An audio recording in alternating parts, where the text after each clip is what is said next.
കൊണ്ട് ചിന്തിച്ച് ദൈവവിശ്വാസത്തെ എതിർക്കുന്ന ഒരു കൂട്ടർ എല്ലാ കാലത്തും സമൂഹത്തിലുണ്ട്.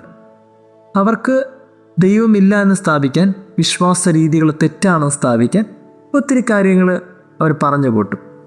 അതിലെ ഒരു ഉദാഹരണമാണ് ഇന്നത്തെ സുവിശേഷ ഭാഗത്ത്. സുവിശേഷ ഭാഗത്ത് ഫരിസേയർ യേശുവിനോടൊന്ന് ചോദിക്കുന്ന ഒരു ചോദ്യം ഇതാണ്: യോഹന്നാന്റെ ശിഷ്യന്മാർ ഉപവസിക്കുന്നുണ്ട്, പക്ഷെ നിന്റെ ശിഷ്യന്മാർ ഉപവസിക്കാത്ത കാര്യം എന്താണ്?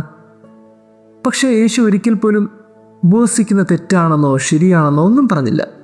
യേശു പറഞ്ഞിങ്ങനെയാണ്: അവർ ഉപവസിച്ചോളൂ, പക്ഷെ അവരുടെ കൂടെ ഞാനിപ്പോൾ ഉണ്ട്, മണവാളൻ കൂടെ ഉണ്ട്, അതുകൊണ്ട് അവർ ഉപവസിക്കാത്തതാണ്, പക്ഷെ അവർ പിന്നീട് ഉപവസിച്ചോളൂ. എന്നിട്ട് യേശു ഒരു മെറ്റഫർ കൂടെ ചേർക്കുകയാണ്: ആരും പഴയ വസ്ത്രത്തിൽ പുതിയ തുണിക്കഷ്ണങ്ങൾ തുന്നിച്ചേർക്കാറില്ലല്ലോ, അതുപോലെ പഴയ വീഞ്ഞിൽ പുതിയ വീഞ്ഞ് ചേർക്കാറില്ലല്ലോ. ഇത് നമ്മളെപ്പോഴും ഉള്ളിൽ സൂക്ഷിക്കേണ്ട ഒരു മെറ്റഫറാണ്. വിശ്വാസത്തിൻ്റെ കാര്യത്തിൽ ദൈവവുമായി ബന്ധപ്പെട്ട കാര്യങ്ങൾ നമുക്കൊരു പാരമ്പര്യമുണ്ട്, പഴയ വീഞ്ഞുണ്ട്. ഈ പഴയ വീഞ്ഞ് കാലങ്ങളോളം കൈമാറപ്പെട്ടതാണ്.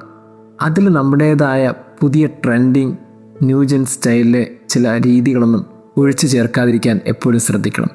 കാര്യം പഴയതിന് വീര്യം കൂടുതലാണ്, പുതിയതിന് വീര്യം കുറവാണ്.